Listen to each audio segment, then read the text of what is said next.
Hi, so in the last video I said I was gonna discuss a little analogy to kind of help us understand and change that paradigm, change that mindset as an educator on teaching those soft skills, teaching those things like impulse control and self-regulation, emotional regulation, all these things that we oftentimes go, well, they should know it, or they just need to mature. You know, we've all heard those things. Oh, he's just an immature kindergartner.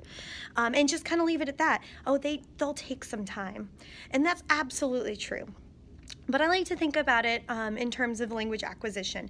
And while they're different skills, how we attack them as educators really needs to be looked at similarly. When it comes to things like language acquisition, when you have an infant, you don't just go, oh, they need time to learn the language, so I'm not going to talk to them. I'm not going to teach them any new words. They're just going to sit over there in their bumpo and they'll learn it eventually. That's ridiculous. We never think that.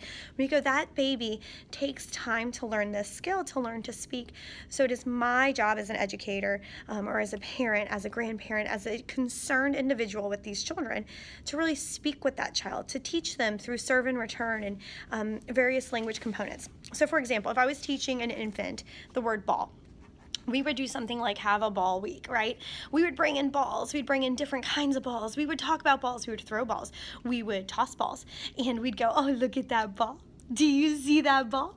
And it seems ridiculous, but we're really emphasizing all those phonemes because we know that children need to hear those different phonemes in order to get them and have that phonological awareness. So we would talk with those babies.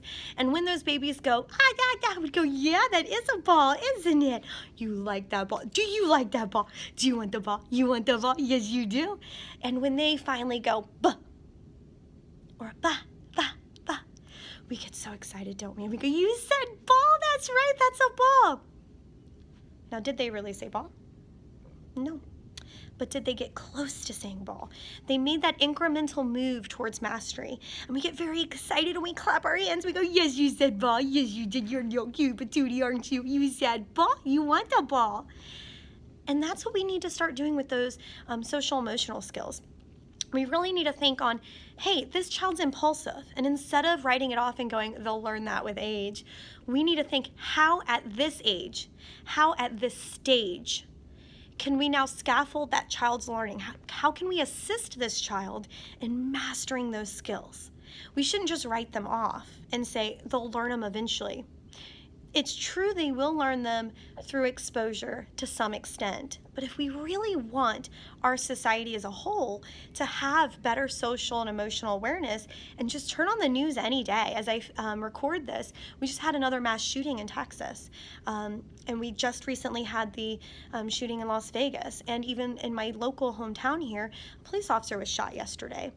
And I don't say that to be alarmist, but it's really important for us to think, how would better teaching and instruction of those emotional and social and cognitive skills impact the future?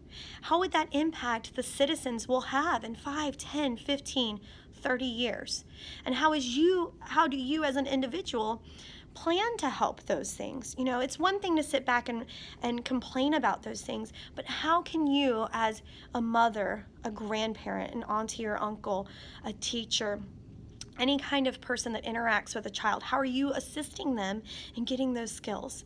Because yes, some of them will be learned through exposure. They will be learned just through life, but not at the level that we need for our children to be as successful as we want them to be. And I use, our children, I call them my children, and that's all the children, not just my daughter. I count the kiddos that I've ever had as my kids still. It's important for me, if I'm interacting with a child, to really care about their long-term care, their long-term well-being. And so one of those important features for me is making sure that I'm very, very purposeful in teaching those skills that we oftentimes just think it's maturity, or we oftentimes just think they'll get it.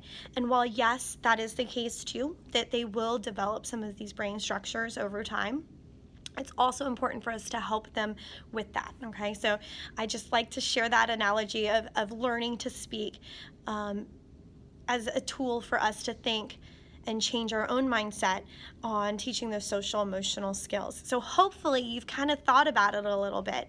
And if you have any questions about that, or you have comments to share about that, I'd love to hear your perspective on teaching social emotional skills. Is that something that you guys really work on? You know, that whole metacognition piece. I know we talk a lot about that with that growth mindset piece that has recently come out with some studies, I believe out of Stanford. So if your school district, if you yourself are a big advocate of that, or you found a great program that you'd like to share with me, I'd definitely love to hear it. But we're going to also continue looking at simple ways you guys can do that at home, at the grocery store when you run into those kiddos at Walmart, and also in your classroom. So thank you so much for joining me again.